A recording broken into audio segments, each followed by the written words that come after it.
गोवर्धन पूजा की कथा। जय श्री कृष्णा, राधे राधे। आप सभी को गोवर्धन पूजा की हार्दिक शुभकामनाएं। आज कार्तिक मास के शुक्ल पक्ष की प्रतिपदा तिथि है और आज ही के दिन गोवर्धन पूजा का पर्व मनाया जाता है। कुछ स्थानों पर इसे अन्नकूट के नाम से भी जाना जाता है। अन्नकूट शब्द का अर्थ होता है अन्न का समूह। विभिन्न प्रकार के अन्न को समर्पित और वितरित करने के कारण ही इस उत्सव या पर्व का नाम अन्नकूट पड़ा। अन्नकूट या गोवर्धन पूजा भगवान श्री कृष्ण के अवतार के बाद द्वापर युग से प्रारंभ हुई। इसमें हिंदू धर्म के लोग घर के आंगन में गाय के गोबर से गोवर्धन नाथ जी की प्रतिमा बनाकर उनका पूजन करते हैं। उसके बाद गिरिराज भगवान को प्रसन्न करने के लिए उन्हें अन्नकूट का भोग लगाया जाता है।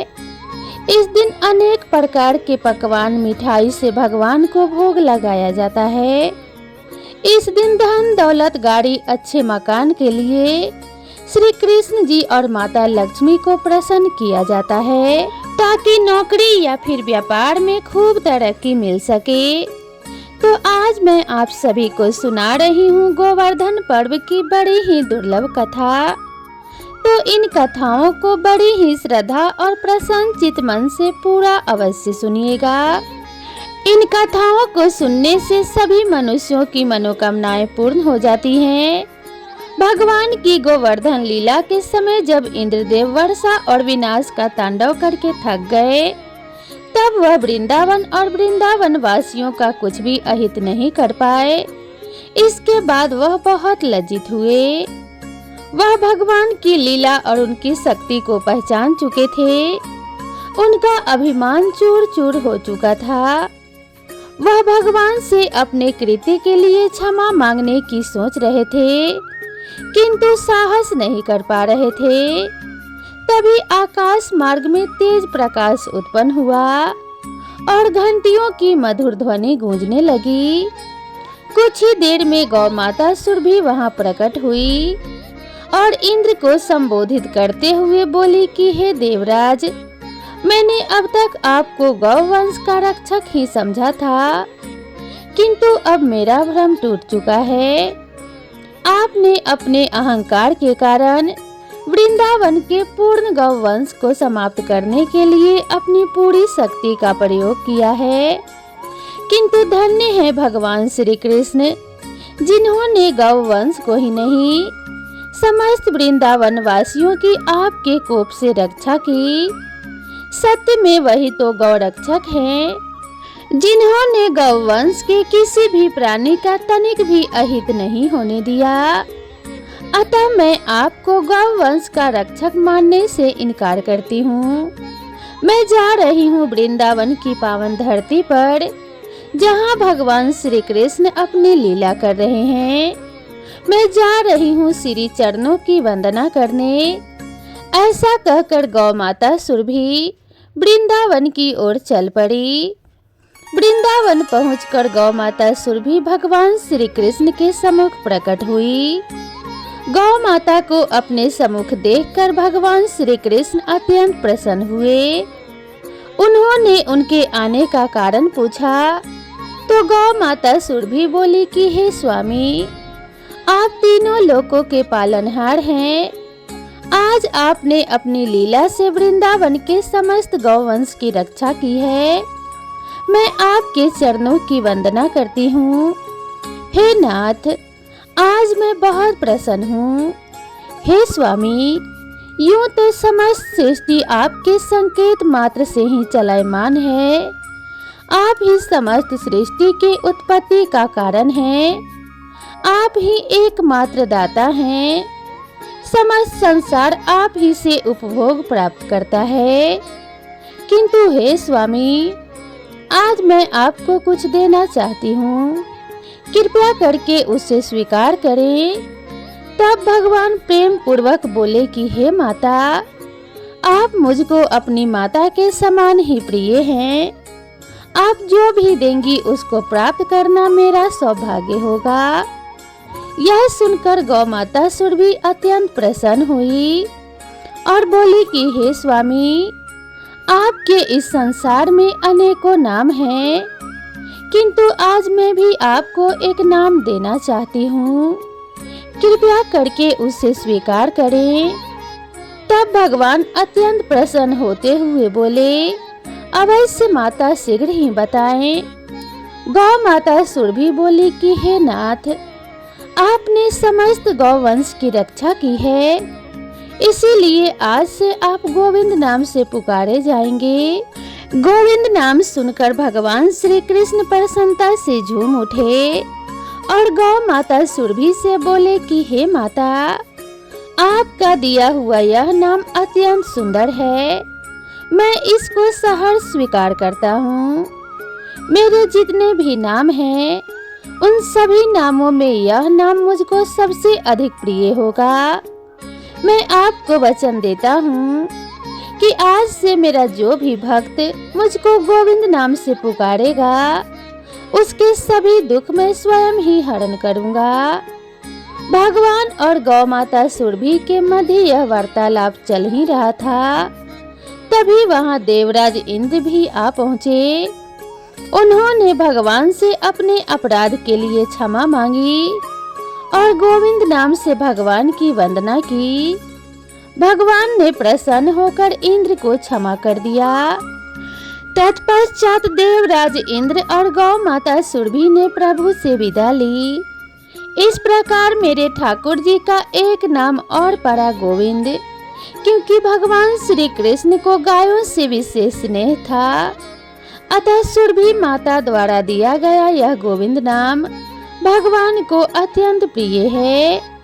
जो भी भक्त भगवान को गोविंद नाम से पुकारता है, भगवान उसकी प्रार्थना को इस प्रकार स्वीकार करते हैं जैसे गौ माता उनको पुकार रही हो। इसीलिए भगवान के जिस भी भक्त को भगवान का आश्रय प्राप्त करना हो, उसे जीवन के प्रत्येक क्षण में गोविंद गोविंद नाम रटते रहना चाहिए। आइए अब गोवर्धन पर्व की दूसरी कथा को सुनते हैं। कथा के अनुसार देवराज इंद्र को अभिमान हो गया था और इंद्र का अभिमान चूर करने हेतु भगवान श्री कृष्ण, जो स्वयं लीलाधारी श्री हरि विष्णु के अवतार हैं, उन्होंने एक लीला रची। प्रभु की इस लीला में यूं हुआ कि एक दिन उन्होंने देखा कि सभी ब्रजवासी उत्तम पकवान बना रहे हैं और किसी पूजा की तैयारी में जुटे हैं। भगवान श्री कृष्ण जी ने बड़े भोलेपन से मैया यशोदा से प्रश्न किया, मैया, यह आप लोग किनकी पूजा की तैयारी कर रहे हैं? कृष्ण जी की बातें सुनकर माता यशोदा बोली, लल्ला, हम देवराज इंद्र की पूजा के लिए अन्नकूट की तैयारी कर रहे हैं। माँ के ऐसा कहने पर भगवान श्री कृष्ण बोले, माँ, हम इंद्र की पूजा क्यों करते हैं? मैया ने कहा, वह वर्षा करते हैं जिससे अन्न की उपज होती है, उनसे हमारी गायों को चारा मिलता है। भगवान श्री कृष्ण जी बोले, हमें तो गोवर्धन पर्वत की पूजा करनी चाहिए, क्योंकि हमारी गाय वही चराती हैं। इस दृष्टि से गोवर्धन पर्वत ही पूजनीय है और इंद्र तो कभी दर्शन भी नहीं देते हैं। वह पूजा न करने पर क्रोधित भी होते हैं। अतः ऐसे अहंकारी की पूजा नहीं करनी चाहिए। लीलाधारी की लीला और माया से सभी ने इंद्र के स्थान पर गोवर्धन पर्वत की पूजा की। देवराज इंद्र ने इसे अपना अपमान समझा और मूसलाधार वर्षा आरंभ कर दी। प्रलय के समान वर्षा देखकर सभी ब्रजवासी भगवान श्री कृष्ण को कोसने लगे कि सब इनका कहा मानने से हुआ है। तब मुरलीधर ने मुरली कमर में डाली और यह कनिष्ठा पर पूरा गोवर्धन पर्वत को उठा लिए और सभी ब्रजवासियों को उसमें अपने गाय और बछड़े समेत शरण लेने के लिए बुलाया। इंद्र कृष्ण की यह लीला देखकर और अधिक क्रोधित हुए। फलतः वर्षा और तेज हो गई। इंद्र का मान मर्दन करने के लिए तब श्री कृष्ण ने सुदर्शन चक्र से कहा कि आप पर्वत के ऊपर रहकर वर्षा की गति को नियंत्रित करें। और शेषनाग से कहा कि आप मेर बनाकर पानी को पर्वत की ओर आने से रोके। इंद्र निरंतर 7 दिन तक मूसलाधार वर्षा करते रहे। तब उन्हें लगा कि उनका सामना करने वाला कोई आम मनुष्य नहीं हो सकता। अतः वे ब्रह्मा जी के पास पहुँचे और सब वृतांत कह सुनाया। ब्रह्मा जी ने इंद्र से कहा कि आप जिस कृष्ण की बात कर रहे हैं वह भगवान विष्णु के साक्षात अंश हैं और पूर्ण पुरुषोत्तम नारायण हैं। ब्रह्मा जी के मुख से यह सुनकर इंद्र अत्यंत लज्जित हुए और श्री कृष्ण जी से कहा कि हे प्रभु, मैं आपको पहचान न सका, इसीलिए अहंकार वश भूल कर बैठा। आप दयालु हैं और कृपालु भी, इसीलिए मेरी भूल को क्षमा करें। इसके पश्चात देवराज इंद्र ने मुरलीधर की पूजा कर उन्हें भोग लगाया और भगवान से क्षमा मांगकर अपने लोक को चले गए। तब भगवान श्री कृष्ण जी के कहने पर ब्रज के लोग अपने पशु आदि के साथ पर्वत के नीचे से निकलकर अपने घरों को चले गए। तत्पश्चात श्री कृष्ण जी ने पर्वत को उसी स्थान पर ज्यों का त्यों रख दिया। हे गोवर्धन महाराज, हे भगवान श्री कृष्ण, जिस प्रकार से आपने ब्रजमंडल के निवासियों की भारी वृष्टि से रक्षा की, उसी प्रकार से हमारी भी सभी प्रकार की मुसीबतों से रक्षा करना। अपनी छत्र छाया में हमें सदैव सुरक्षित रखना और हमें सदा सद्मार्ग में ही प्रेरित करना। इसी दिन से भगवान श्री कृष्ण जी का एक नाम गिरिराज भी हो गया। तो प्रेम से बोलिए श्री राधा कृष्ण भगवान की जय, बोलो गिरिराज महाराज की जय, गोवर्धन पर्वत की जय। अब आइए गोवर्धन पर्वत की तीसरी कथा को सुनते हैं। गोवर्धन पर्वत को लेकर धार्मिक मान्यता है कि यह पर्वत हर रोज तिल भर घटता जाता है। इसके पीछे एक रोचक कथा है।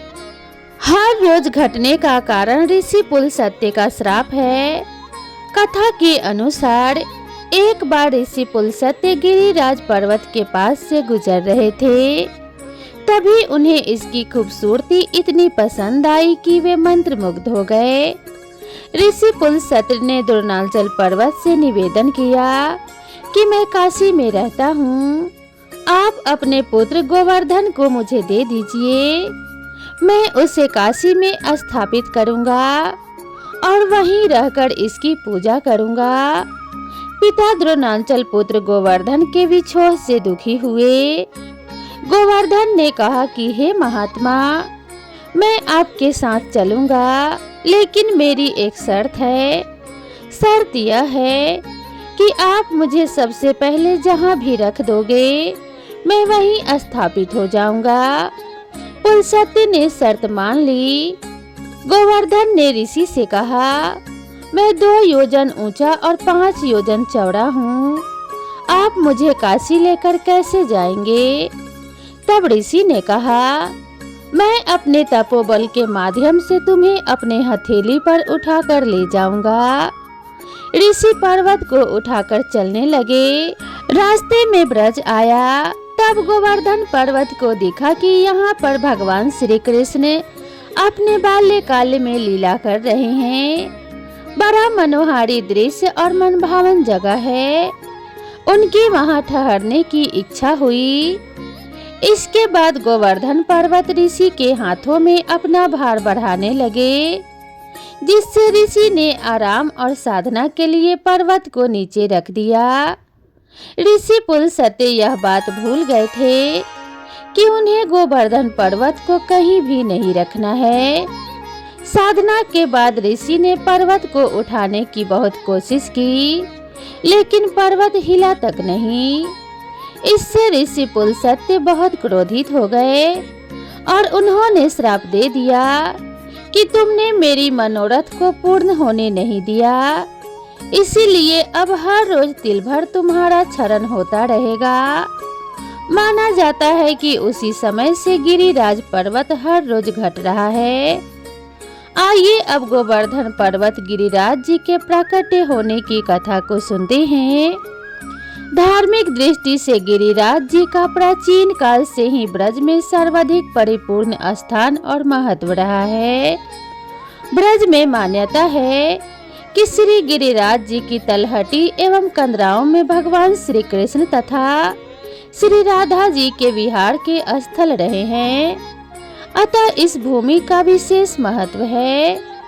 गिरिराज गोवर्धन के अवतरण के संबंध में गर्ग संहिता में उल्लेख है कि भारत के पश्चिमी भाग में स्थित शाल्मली द्वीप में पर्वतराज श्री द्रोणांचल के घर में उनकी पत्नी के गर्भ से श्री गोवर्धन नाथ जी का जन्म हुआ।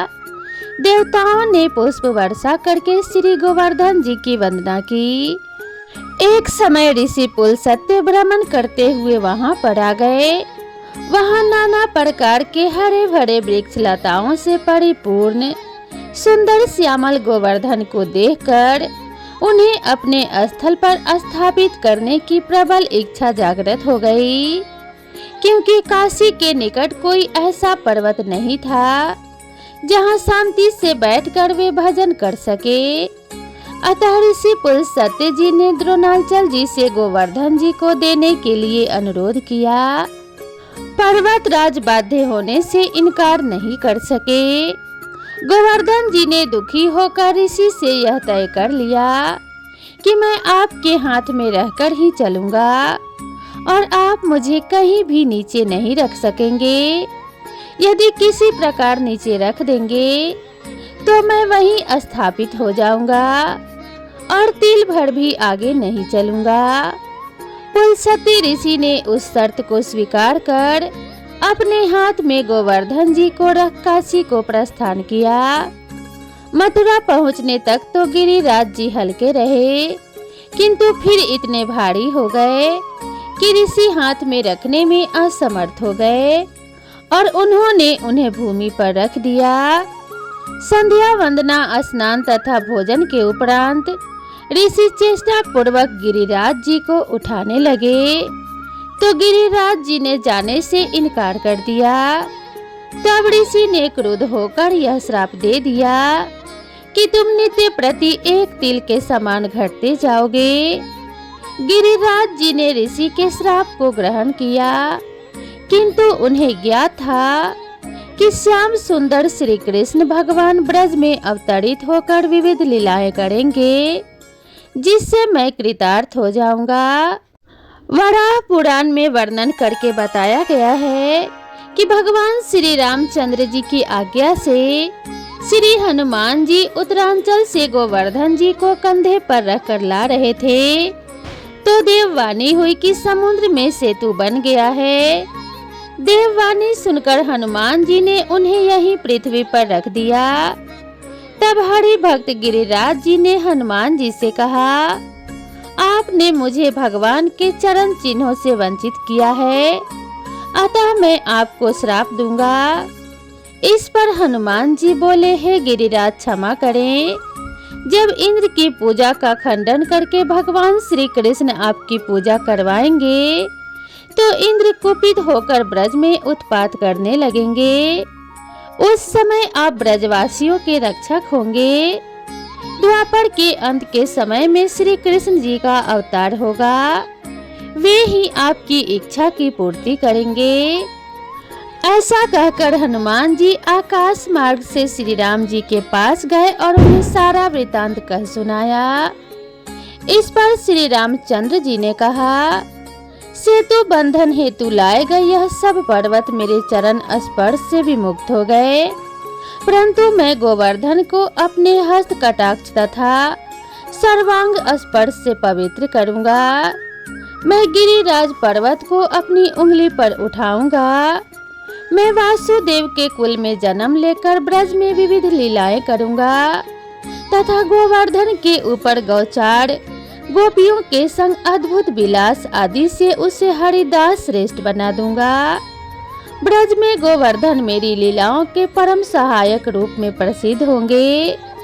गोवर्धन की उत्पत्ति के बारे में गर्ग संहिता में इस प्रकार से भी कहा गया है कि जब देवताओं ने संताप के कारण प्रार्थना की तो श्री कृष्ण जी ने ब्रज के उद्धार हेतु अवतार धारण करने की इच्छा जताई।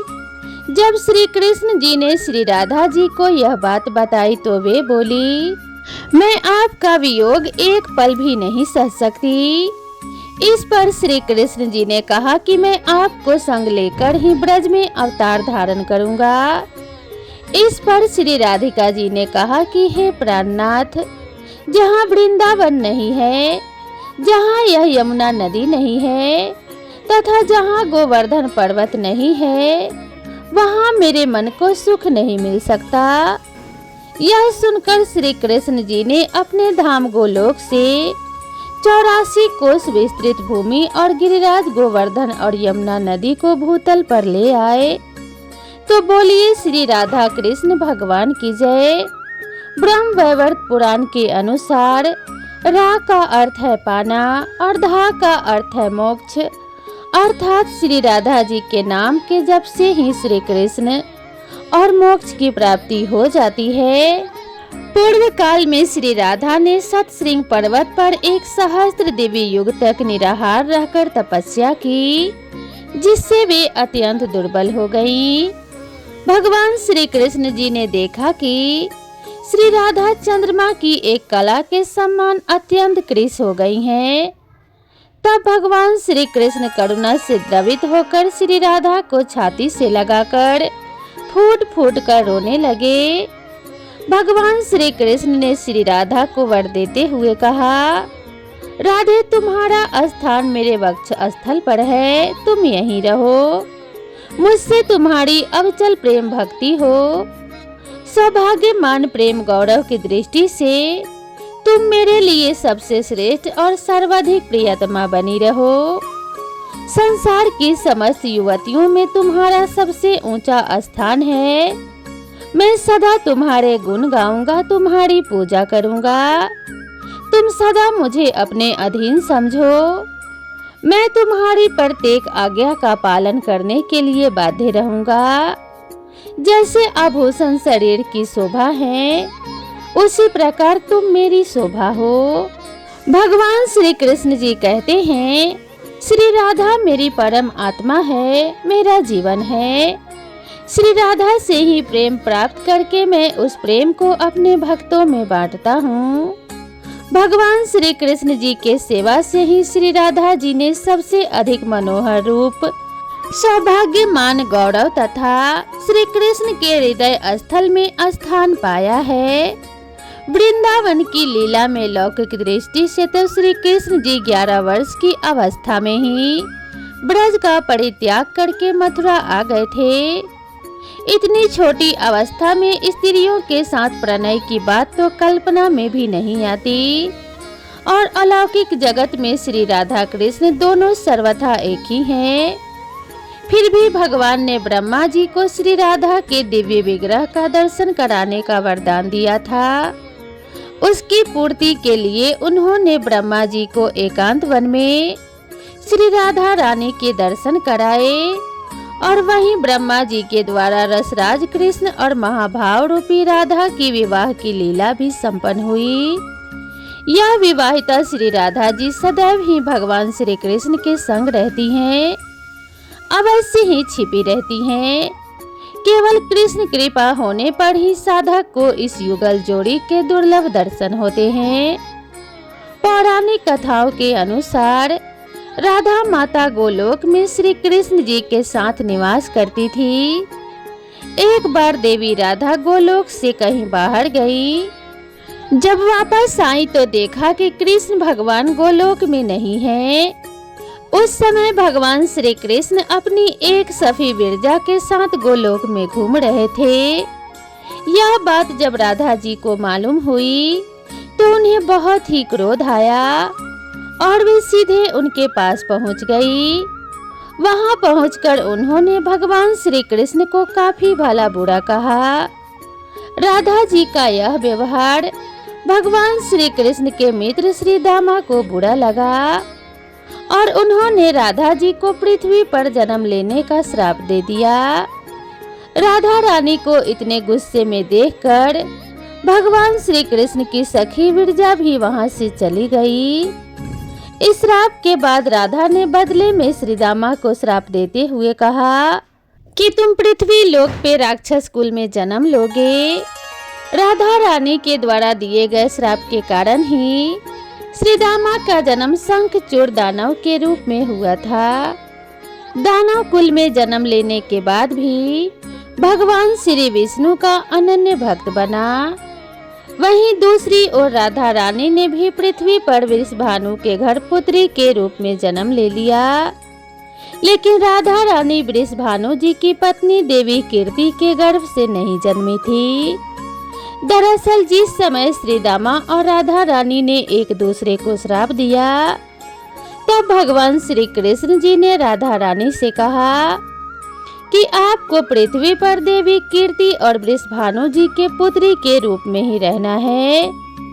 इसके आगे भगवान श्री कृष्ण ने राधा रानी से कहा, जब आप विवाह के योग्य हो जाएंगी तो आपका विवाह मनुष्य के अवतार में रायन नाम के एक वैश्य से होगा। हालांकि वह भी मेरे अंश अवतारों में से ही एक होगा। आप धरती पर भी मेरी प्रियतम बनकर ही रहेंगी, परंतु हम दोनों को वहां बिछड़ने का दुख सहना होगा। हे राधा रानी, अब आप धरती पर जन्म लेने की तैयारी करें। सांसारिक दृष्टि से देवी कीर्ति गर्भवती हुई और उन्हें प्रसव भी हुआ। लेकिन देवी कीर्ति के गर्भ में योग माया की प्रेरणा से वायु का ही प्रवेश हुआ और उन्होंने वायु को ही जन्म दिया। जब वह प्रसव पीड़ा से गुजर रही थी, उसी समय महादेवी राधा रानी एक प्यारी सी कन्या के रूप में प्रकट हो गई। जिस दिन राधा रानी प्रकट हुई वह भाद्रपद शुक्ल पक्ष की अष्टमी का दिन था।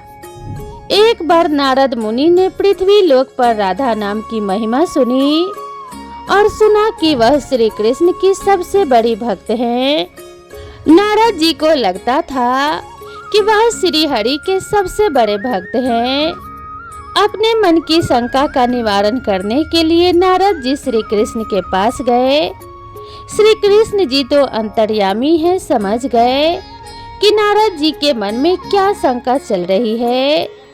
श्री कृष्ण जी ने सोचा, नारद जी को राधा रानी के प्रेम और भक्ति का अनुभव तो करवाना ही पड़ेगा। जब नारद जी श्री कृष्ण जी के पास आए तो श्री कृष्ण अपना सिर पकड़कर बैठे थे। नारद जी ने श्री कृष्ण जी से पूछा, प्रभु आपको क्या हुआ है? तब श्री कृष्ण जी कहने लगे, नारद जी मेरे सिर में बहुत तेज दर्द हो रहा है। नारद जी ने पूछा, प्रभु आपके इस दर्द का निवारण कैसे होगा? तब श्री कृष्ण जी ने कहा, अगर कोई मेरा सच्चा भक्त अपने चरणों को धोकर उसका चरणामृत मुझे पिलाए तो मेरे सिर का दर्द ठीक हो जाएगा। नारद जी सोचने लगे, मैं श्री हरि का सच्चा भक्त हूँ, लेकिन श्री कृष्ण को अपने चरणों का चरणामृत पिलाने से मुझे नरक तुल्य पाप लगेगा। इसीलिए ऐसा पाप मैं अपने सिर पर नहीं ले सकता। नारद जी ने रुक्मिणी जी से और बाकी रानियों से इस समस्या को सुनाया, लेकिन कोई भी इस पाप को अपने सर पर लेने को तैयार नहीं हुआ। नारद जी को राधा रानी की याद आई, वह भी तो श्री कृष्ण जी की सच्ची भक्त हैं। नारद जी ने जाकर सारा प्रसंग राधा रानी को सुनाया। राधा रानी ने उसी समय एक बर्तन में जल लेकर अपने चरणों को धोकर वह जल नारद जी को दिया और कहा, जल्दी से जाकर इसे श्री कृष्ण जी को दे दो। राधा रानी नारद जी से कहने लगी, मैं जानती हूँ इस बात के लिए मुझे नरक तुल्य पाप लगेगा। राधा रानी आगे नारद जी से कहती हैं, श्री कृष्ण के दर्द के निवारण के लिए मैं कोई भी पाप अपने सिर पर लेने को तैयार हूँ। नारद जी श्री कृष्ण के पास गए तो श्री कृष्ण मंद मंद मुस्कुरा रहे थे। अब तक नारद जी समझ गए कि राधा रानी श्री कृष्ण से निश्चल प्रेम करती हैं और उनकी सबसे बड़ी भक्त हैं तथा श्री कृष्ण ने यह सारी लीला यह मुझे एहसास कराने के लिए ही रची है। तब नारद जी भी इस बात को मान गए कि श्री राधा रानी ही श्री कृष्ण की सबसे बड़ी भक्त हैं। तो प्रेम से बोलिए श्री राधा कृष्ण भगवान की जय। तो दोस्तों, आज की यह कथा यहीं पर समाप्त होती है। वीडियो पसंद आई हो तो वीडियो को एक लाइक जरूर करें, साथ ही हमारे चैनल को सब्सक्राइब करना ना भूलें। तो दोस्तों, मिलते हैं इसी तरह की नेक्स्ट वीडियो में। तब तक के लिए राधे राधे।